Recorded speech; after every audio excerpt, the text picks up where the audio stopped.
सहाबे किराम को आप देखिए, उनके दिल में जब भी उनसे गलती हुई, खता हुई, उन्होंने फौरन आकर के अल्लाह के नबी के पास आकर के अपने गुनाह का इकरार किया। सहाबे किराम फरिश्ते नहीं थे, सहाबे किराम से भी खताएं हुई, लेकिन उनकी खासियत ये थी कि वो अपनी खता पे कायम नहीं रहते थे।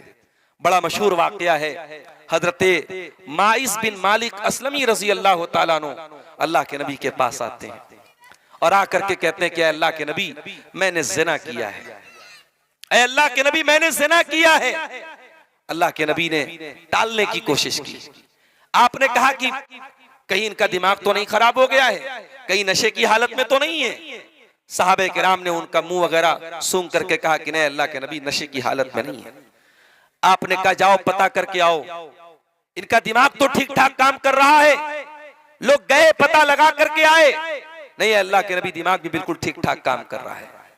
फिर दोबारा 2-3 दिन के बाद आते हैं, इन्नी असब्तु ज़िना, अल्लाह के नबी मैंने ज़िना किया है, फत्तहिरनी मुझे पाक कर दीजिए।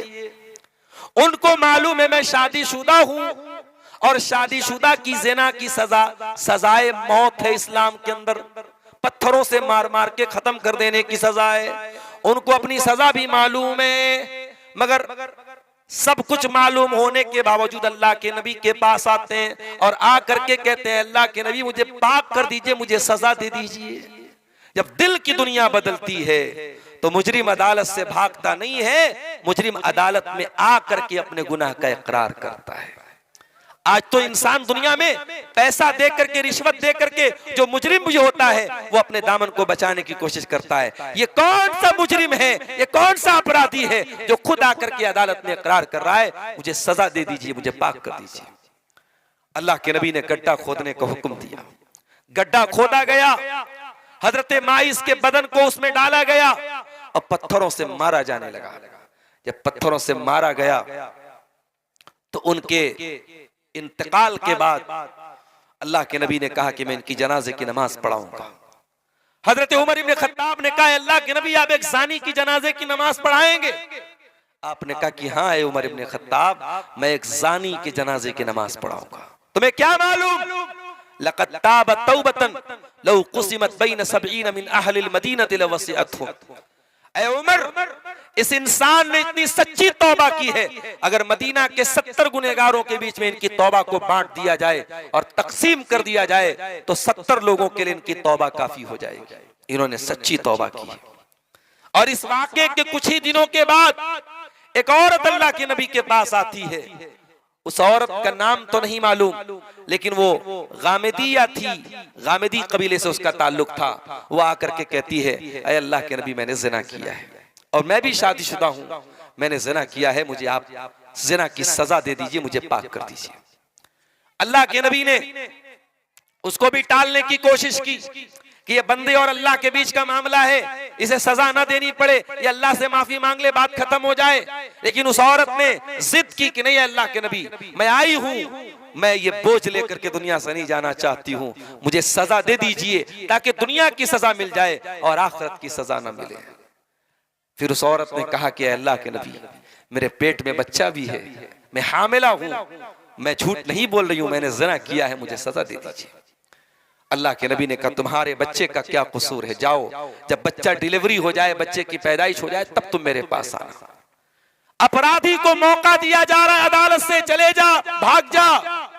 9 महीने का टाइम दे दिया अल्लाह के नबी ने। सहाबा भी भूल गए होंगे, अल्लाह के नबी भी भूल गए होंगे, कोई रिकॉर्ड तो था नहीं। 9 महीने गुजर गए। 9 महीने के बाद अपनी गोद में बच्चा लेकर के वो औरत आती है। अय अल्लाह के नबी आपने पहचाना, मैं वही औरत हूं, 9 महीने पहले आई थी आपके पास और यही इकरार कर रही थी कि मैंने गलत काम कर दिया है, मैं फिर आपके पास आई हूं। अय अल्लाह के नबी तहिरनी या रसूल अल्लाह, अय अल्लाह के रसूल मुझे पाक कर दीजिए। आपने कहा भी तुम्हारा बच्चा बहुत छोटा है, जब ये बच्चा दूध छोड़ दे, रोटी खाने लगे, तब तुम मेरे पास आना। औरत दोबारा चली गई। आपने 2 साल का टाइम दे दिया। 2 साल के बाद जब वो बच्चा अपनी माँ का दूध छोड़ देता है और रोटी खाने लगता है, अल्लाह के रसूल के पास वो औरत अपने बच्चे को लेकर के आती है, इस हाल में आती है कि बच्चे के हाथ में रोटी का टुकड़ा है और बच्चा रोटी खा रहा है। आय अल्लाह के नबी, अब तो मेरा बच्चा रोटी भी खाने लगा है, इसने दूध छोड़ दिया है। आय अल्लाह के नबी, अब तो मुझे ज़िना की सजा दे दीजिए, मुझे पाक कर दीजिए। नबी अकरम ने हुक्म दिया, गड्ढा खोदा गया, उस औरत को गड्ढे में डाला गया और पत्थरों से मार मार करके उस औरत को खत्म कर दिया गया। ओ लोगों, आज इंसान को अपनी जान से ज्यादा प्यारा कुछ नहीं होता, मगर जब अल्लाह के अज़ाब का डर दिल में बैठ जाए तो जान की भी परवाह नहीं होती। वो औरत ये एहसास लेकर के दुनिया से चली गई कि दुनिया में मैं ये अज़ाब झेल लूं, लेकिन आखिरत में मुझको अज़ाब न झेलना पड़े। वो औरत मर जाती है, उसका इंतकाल हो जाता है। जब उसको पत्थर मारा जाता है, उसके खून के कुछ छींटे हजरत खालिद बिन वलीद के कपड़े पर पड़ जाते हैं और खालिद बिन वलीद की जबान से कुछ नाज़ेबा कलिमात निकल जाते हैं कि ऐसी नापाक औरत का खून मेरे कपड़े पर पड़ गया। इस किस्म का कोई जुमला हजरत खालिद के मुंह से निकल जाता है। अल्लाह के नबी फरमाते हैं, महलन या खालिद, ऐ खालिद खबरदार, अपनी जबान को लगाम दो, ये औरत कोई मामूली औरत नहीं है। लक़द ताबत तौबतन लौ ताबहा साहिब मुहसिन लगुफिर लहू। ऐ खालिद, इस औरत ने इतनी सच्ची तौबा की है, अगर कोई डाकू, कोई लोगों को लूट लेने वाला, लोगों को का माल हड़प लेने वाला डाकू भी अगर ऐसी तौबा करता तो अल्लाह उसकी तौबा कबूल कर लेता, उसको माफ कर देता। मेरे प्यारे साथियों, ये सहाबे किराम थे जिनके दिल में तौबा का ख्याल आया तो दुनिया में अपने गुनाह की सजा को भुगतने के लिए तैयार हो गए, मगर आखिरत की सजा के लिए तैयार नहीं हुए। मेरे प्यारे साथियों, अल्लाह की पकड़ बड़ी सख्त है। इन्न बतश रब्बिका लशदीद, अल्लाह की पकड़ बड़ी सख्त है। इससे पहले कि अल्लाह ताला अपने अजाब की गिरफ्त में ले ले, आओ अल्लाह की बारगाह में सच्ची तौबा कर लो। अफसोस तो इसी बात का है, कुरान वही है हमारे पास जो 1400 साल पहले था, जो नबी अकरम पढ़ते थे, जो सहाबा पढ़ते थे, वही कुरान हम भी पढ़ते हैं, मगर हमारे दिलों पर कोई असर नहीं होता। इस कुरान को सुनकर के हमारे दिलों की दुनिया नहीं बदलती। अम्मा आयशा को देखो मेरे प्यारे साथियों, चाश्त की नमाज पढ़ रही हैं, उनका भतीजा उनसे मिलने के लिए आता है। अम्मा आयशा सूरह तूर की तिलावत कर रही हैं और इस आयत पर पहुंची हैं। अल्लाह ताला फरमाता है, जब जन्नती जन्नत में जाएंगे तो जन्नती कहेंगे, फमन्नल्लाहु अलैना व वक़ाना अज़ाबस्समूम।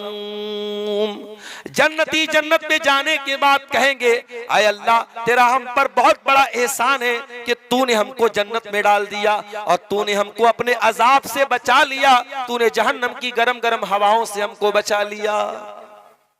कभी गर्मी के मौसम में मई जून के महीने में जो लू की जो हवाएं चलती हैं, बिल्कुल आग के अंगारे की तरह, उसको अरबी में समूम बोलते हैं। जन्नती कहेंगे, अल्लाह, तेरा करम है कि तूने हमको जन्नत में पहुंचाया जहां हमें ठंडी ठंडी हवाएं मिल रही हैं, तूने हमें समूम से बचा लिया, जहन्नम की हवाओं से बचा लिया। हजरत आयशा कुरान पढ़ रही हैं और इसी आयत पर पढ़ करके बार बार इसी आयत को रिपीट कर रही हैं, फमन्नल्लाहु अलैना व वक़ाना अज़ाबस्समूम। आय अल्लाह, तेरा एहसान हम पर हुआ कि तूने हमको जहन्नम की आग की हवाओं से बचा लिया।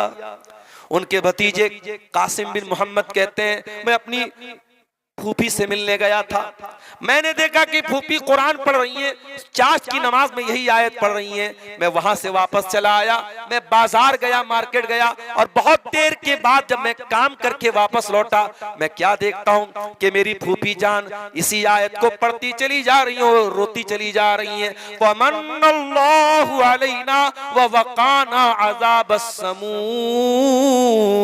अल्लाह, तेरा एहसान हम पर हो गया कि तूने हमको जन्नत में डाल दिया और जहन्नम से बचा लिया। गोया हजरत आयशा इस आयत को बार बार पढ़ करके अल्लाह से दुआ कर रही थी, अल्लाह से उम्मीद लगा रही थी कि अल्लाह, अपने उन खुश नसीब बंदों में तू मुझको भी शामिल फरमा दे। मेरे प्यारे साथियों, अल्लाह के नबी की बीवी और हम सबकी प्यारी माँ तो कुरान की आयत को पढ़ पढ़ के रो रही हैं और इस कुरान को हम पढ़ते हैं, हमारी आंखों से कभी आंसू नहीं निकलते। मेरे नौजवानों, अपनी तन्हाई को गुनाहों से बचाओ। अपनी तन्हाई को गुनाहों से बचाओ। इस मोबाइल ने आज सबसे खतरनाक जो काम किया है, हमारी तन्हाई को गुनाहों से भर दिया है। इंसान सबके सामने तो बड़ा शरीफ बना फिरता है, मगर जब अकेले में उसके मोबाइल पर इंटरनेट भी मौजूद है, गंदगी का पूरा सैलाब मौजूद है, और जरा सी उंगली का टच करना है, जरा सा क्लिक करना है, और जो जी चाहे वो मंजर वो देख सकता है। अब इस तन्हाई में आप अपने मोबाइल को उन चीजों से कैसे बचाएंगे?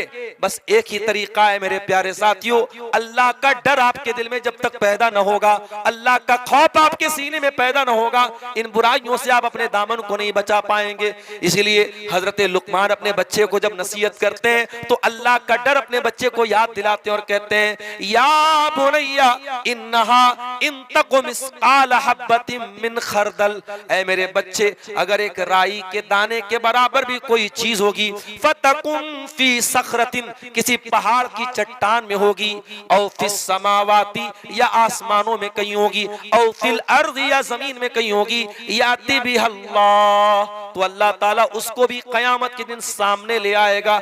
इन्नल्लाह लतीफुन खबीर, अल्लाह ताला तो बारीक से बारीक चीज की खबर रखने वाला है। जब तक अल्लाह का डर पैदा नहीं होगा कि अल्लाह देख रहा है, अल्लाह का कैमरा चालू है, अल्लाह का कैमरा ऑन है, अल्लाह की रिकॉर्डिंग ऑन है, तब तक इंसान गुनाहों से नहीं बच सकता मेरे प्यारे साथियों।